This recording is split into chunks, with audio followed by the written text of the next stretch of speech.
Hey everybody, today I'm going to walk you through how to sign on to Flipgrid because we're going to change some things.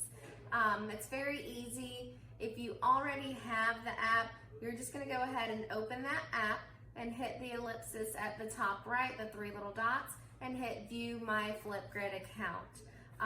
You're going to need to sign in now with your student email address, your first last name at students.cobbk12.org.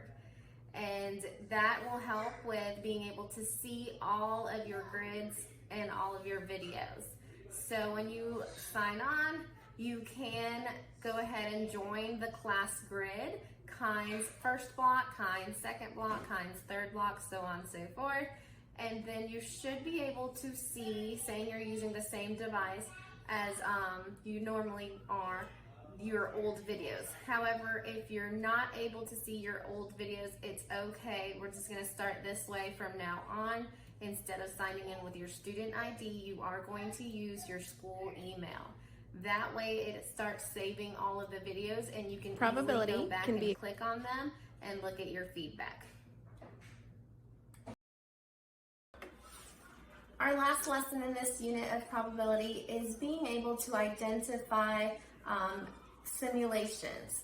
What that means is, can you look at these tree diagrams and come up with a situation that it could have represented?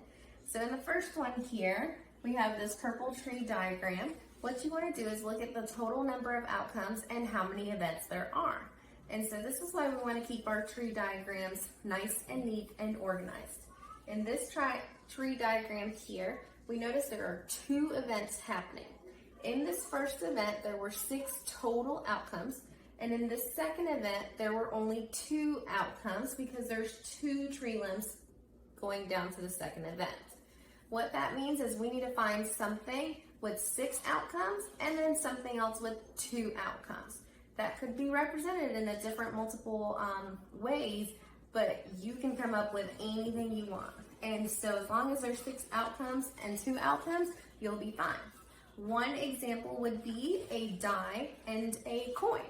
Because a die has 6 different outcomes, they could have rolled a die here and they could have tossed a coin here since there's only 2 outcomes.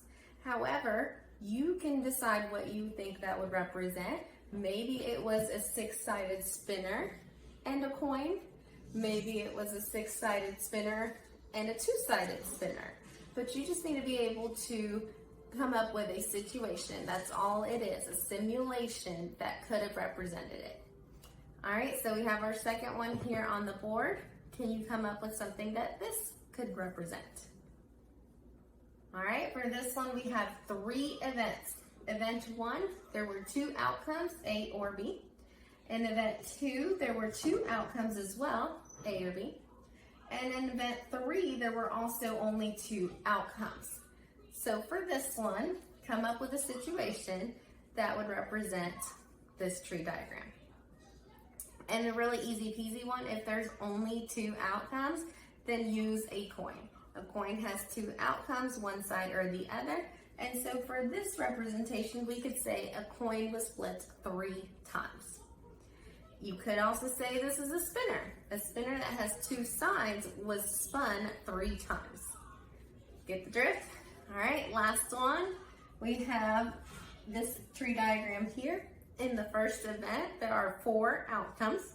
And in the second event, there are 3 outcomes. Can you come up with something that would represent this?